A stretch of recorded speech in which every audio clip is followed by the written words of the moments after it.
Chalvo 55 on the Game Boy. This was an import Game Boy game that I had been looking for quite a while because it's not that common. It's a little obscure, but doing a little bit of research into this game before talking about it, I found some things that, first of all, make it a lot stranger than I initially thought it was, and made it even weirder and arguably connected to something even more obscure. See, this game was originally released in 1997 on the Game Boy, obviously. What you have to do some digging to find, however, is that the year before, there was a game also featuring Chalvo.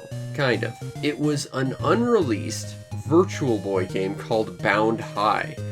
And, it was on the Virtual Boy and it was unreleased, so there's about a million different reasons why that is weird and why no one would understand this character, but for some reason the developers decided that it would be a good idea to show the world this character that couldn't even hold down an uncompleted game to completion. Chalvo finally did get his game 1 year later on the much more successful Game Boy, and I got to play it, and I thought it was actually pretty fun. Now, Chalvo 55 follows the story of Chalvo, this weird pink shrimp-looking robot thing that has a magical power. This power was, of course, integral in the previous game, Bound High, but again, I'm not sure how much of an actual connection that game has to this one, but they repurposed it anyway. See, his power is he can roll up into a ball and confuse Amuro Ray as to why he's not Haro. And that's really the crux of this game, honestly. And just saying that out loud, I have played a lot of games where the whole premise is you play a character that it weirdly turns into a ball. Seriously, Armadillo, Ultraman Ball, this. Got a few others too. It's really surprising how often this idea for a game is used. And saying that out loud, it does actually reuse some issues from those other games, but we'll get to that when we get to that. Anyway, Chalvo has to save the world by invading this giant space battleship and crawling through its various ducts and defeating its various bosses to ultimately defeat this other robot, who I guess is jealous that Chalvo finally got a game. Actually, secretly, I think this robot was originally going to be the hero of this game, but because Chalvo's game didn't actually go through, they kind of replaced him and he was a little jealous, thus necessitating a plot. It's a working theory of mine, but we all know it to be true. Now, as the game markets itself, it is a super puzzle action, and it certainly is that. A super puzzle action. It is a puzzle platformer of sorts, the idea being that you have to navigate a maze to get to a boss area to fight a boss.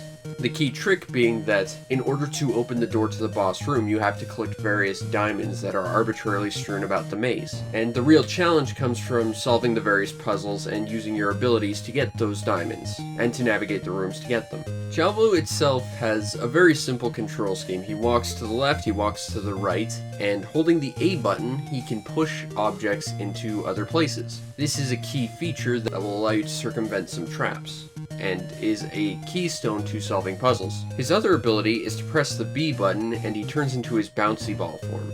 In this form he jumps super high and is super bouncy and can destroy blocks, as well as allowing him to actually platform, because otherwise he can't. Now these abilities work great in tandem to solve the various rooms puzzles. For example, you might have to push a box into a hole, and then push another trampoline box over that to fall into another hole to jump onto it, to get an even higher boost, to land on a platform to bounce to the other side of the room. There's a few different puzzles like that, and there's several different ways to utilize his bouncing, from destroying blocks to trying to awkwardly platform around. The bouncing is a little bit floaty and a little tricky to get precise. My one biggest gripe about this game, but it works well in concept and in practice. It's a very simple game, as I've said. That's not necessarily a bad thing. In fact, taking very simple concepts and just polishing them to a shine is how a lot of great games tend to work. And in this game, it's a little hit or miss, but it's still very enjoyable. And I say that because, for the most part, in your ball form, it's the only way to attack your opponent, so you're kind of invincible. In fact, by about the third stage, they kind of realize this, so they start throwing in enemies that kill you in your ball form, with spikes. Whereas conversely, there's not really any way to take out these enemies, at least early on, and because of this, it necessitates you to approach the stage in a slightly different way. It takes the mechanics that you already know and that have been established, and makes you sort of work around this new problem that's been introduced to you. And that's really the basis of how this game works. Basically, every level of the 9 that this game has, it's a very short game, introduce some new puzzle elements. For example, in the second stage, they start adding like these black hole areas, and if you bounce into them, you die instantly. So avoid them. Simple enough. Stage 1, it's easy enough. Bounce on some enemies, destroy some blocks, go to the end. By the third level, they've added spikes, they've added teleporters, they've added enemies that carry spikes so you can't jump on them and kind of have to avoid them, and so on and so forth. Basically, it's constantly iterating upon itself to make it very complex despite being a very, very simple game, and that is really well done. Now, like I said, it's a simple game and I'm mostly happy with it, but there are a couple issues I have with the overall game. Like I said, the platforming in the ball form is a little bit floaty and it does feel a little bit ice physics-y. Again, you're a ball, so there's kind of a sort of faux momentum system that sort of goes with traveling horizontally. My next biggest problem is similarly a movement issue. You can't jump in your standard walking phase, and because of this, it actually overcomplicates platforming at times. I remember running into 1 or 2 rooms where I just thought, you know, if I had like a simple 1 or 2 block jump in my robot form, I could land on that platform no problem. But because that doesn't exist, I have to swap to my ball form, which again is a little bit slippery to control, and the boxes are only 1 square big, so it's not quite as fun to go through those very narrow platforms. And there's certain areas that just don't seem to incorporate your design terribly well. Like, you'll run into areas that your robot's too big for, but your ball's small enough, but you have to like bounce and move into like the crevice at the exact specific time, or else some of the areas aren't the best designed I've ever seen. Which leads me to my second biggest problem with this game. The map designs, while I like their individual levels and the individual obstacles and puzzles that they provide you with, I don't like the overall layouts of the individual maps. A lot of them end up utilizing sort of loops that if you end up falling into like the wrong spot or something, you have to go through like that entire loop of the world again just to get back to where you were. That is mind-bogglingly bad. And it happens in like the first area too. Like if you just go into like the wrong area, a door kind of locks behind you and you have to go through that entire area to get back to where you were, to go to where you actually wanted to go. Now the nice thing is you are provided with a map that kind of tells you where you haven't been, so if you're a little lost you can kind of figure it out, but the map isn't the most detailed either. It'd be nice if it showed where the jewels you haven't collected were, to say the least. And the final big problem this game has are the bosses, because they're dumb. Seriously, this is another consistent problem with all these games where you turn to bouncy balls. Ultraman balls, bosses were not very good, armadillos were stupidly easy, and it's the same with this one. The first boss, you just have to jump onto a switch like 3 times and you win. And the only problem is that this block moves left and right to crush you against a wall, but if you're jumping straight up, it can't ever hit you. The second one is the little robot guy you're fighting is driving back and forth on a track trying to hit you, and you just have to land on him. And again, you're jumping straight up. He's not going to do anything to you. These bosses are ill thought out and don't really work around the mechanics provided. And that's a problem, because the individual puzzles and problems that this game presents you with and challenges it forces you to overcome, you know, those are actually really well thought out and good.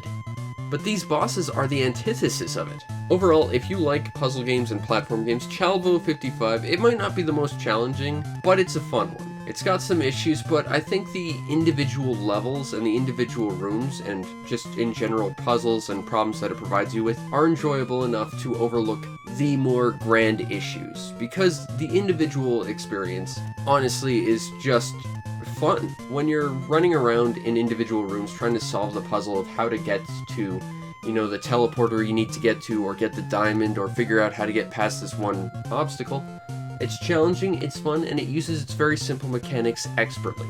The overall presentation to Chalvo 55 is pretty good. I do quite enjoy our little shrimp robot that turns into a Haro, and I think the individual enemies are decent enough. And while it's a very simple looking game, it kind of works out with the overall gameplay and aesthetic that this game is going for. I kind of appreciate the simplicity of it. It's not trying to be grand or showy, it's just trying to be a nice, fun little platformer, and I think it succeeds. The audio design, however, is pretty much entirely forgettable. I genuinely do not remember anything about this game's soundtrack, and it's a shame because there's nothing that really feels like it's overall doing a disservice to this game, but certainly feels like the low point. But that said, that also means that the gameplay is pretty fun. So, you know, it's alright but not great. The overall presentation is certainly serviceable, but it's not terribly special.